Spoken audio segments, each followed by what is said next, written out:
Hello everyone, welcome to Shraddha's cooking and cakes. तर आज आपण बनवणार आहोत पायनॅपल केक. हा पायनॅपल केक 1 किलोचा आपण बनवत आहोत. त्याच्यामुळे मी तो 3 स्लाइसमध्ये कट करून घेत आहे.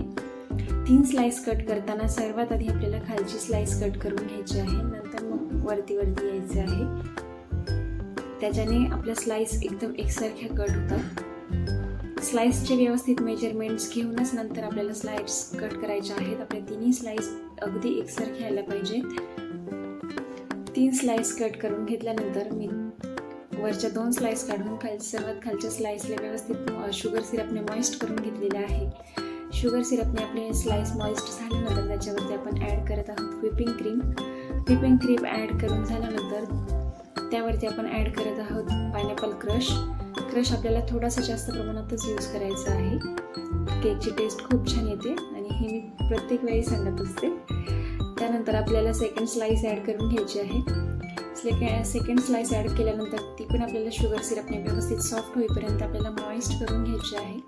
नंतर आपण परत ॲड करणार आहोत व्हिपिंग क्रीम. व्हिपिंग क्रीम व्यवस्थित प्लेन झाल्यानंतर आपण परत एकदा पायनॅपल क्रश ॲड करत आहोत. पायनॅपल क्रश पण आपल्याला सर्व बाजूने व्यवस्थित स्प्रेड करून घ्यायचं आहे. नंतर आपल्याला थर्ड स्लाइस वरच्या टॉपचं ठेवायचं आहे. बरेचसे बेकर्स वरचा स्लाइस ठेवताना तो उलटा ठेवतात, जेणेकरून आपला केक पटकन प्लेन होतो. पण मी तसं न करता रेग्युलर जसा केक आहे आपला तसाच ठेवते. त्याने क्रम्बल्स जास्त निघत नाहीत आणि केक छान होतो.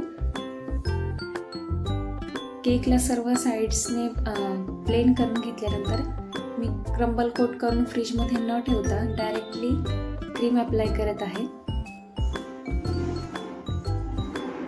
वरच्या बाजूने क्रीम व्यवस्थित प्लेन करून घेतल्यानंतर मी साईड्स पण व्यवस्थित प्लेन करून घेत आहे. आपल्या साईड्स व्यवस्थित प्लेन झाल्यानंतर मी डायरेक्टली झिगझॅग स्क्रॅपरचा यूज करत आहे. झिगझॅग स्क्रॅपरने प्लेन केल्यानंतर वरती जी एक्स्ट्राची क्रीम आली आहे ती आपल्याला पॅलेट नाईफने काढून घ्यायची आहे आणि परत मी झिगझॅग स्क्रॅपरने साईड्स क्लीन करत आहे आणि वरती आलेली एक्स्ट्राची क्रीम काढत आहे. ही प्रोसिजर आपण एकदा दोनदा अप्लाय केल्यानंतर आपल्या केकला फिनिशिंग खूप छान येते. त्यानंतर आपण केकचा जो बेस घेतलेला आहे त्यावर लागलेली एक्स्ट्राची क्रीम आपल्याला क्लीन करून घ्यायची आहे आणि नंतर आपण केकवरती ॲड करणार आहोत पायनॅपल जेल